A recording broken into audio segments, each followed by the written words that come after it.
এখানে আমরা এসেছি আমাদের কলবের ময়লা যে অন্ধকার আচ্ছন্ন আছে কলবটা, সেই কলবটা পরিষ্কার করার জন্য। কথা বলুন ঠিক কিনা? সেই কলবটা পরিষ্কার করতে হলে একটা মেডিসিন আছে, সেই মেডিসিনটা হলো আমার আল্লাহর ইসমে জাতের জিকির। বলুন না সুবহানাল্লাহ। এই কলবের ময়লা পরিষ্কার দুনিয়ার কোনো মেডিসিন দিয়ে হয় না। এই কলবের ময়লা আপনি ডিটারজেন্ট পাউডার দিয়ে পরিষ্কার করতে পারবেন না, দুনিয়ার কোনো মেডিসিন দিয়ে পরিষ্কার করতে পারবেন না। এই কলবের ময়লা যদি পরিষ্কার করতে হয় আমার আল্লাহর ইসমে জাতের জিকিরের প্রয়োজন। বলুন না সুবহানাল্লাহ। আসুন সকলে যার যার পীর ও মুর্শিদকে কামেলকে সামনে রেখে চোখগুলা বন্ধ করে আল্লাহ তাআলার ইসমে জাতের জিকির করি। আল্লাহ আল্লাহ আল্লাহ আল্লাহ আল্লাহ আল্লাহ আল্লাহ আল্লাহ আল্লাহ আল্লাহ আল্লাহ আল্লাহ মাশাআল্লাহ আল্লাহ আল্লাহ ভালো লাগে আল্লাহ আল্লাহ আল্লাহ আল্লাহ।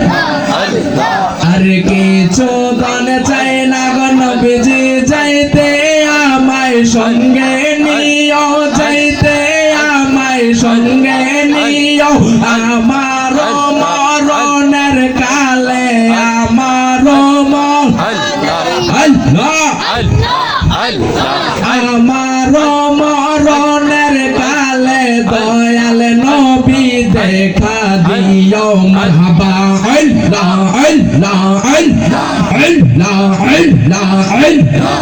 আর কিছু দন চাই না গো রেজবি যাইতে আমায় সঙ্গে নিও, যাইতে আমায় সঙ্গে নিও আমার মরণের কালে, আমার মরণের কালে বাজান তুমি পাশে নিও মারহাবা।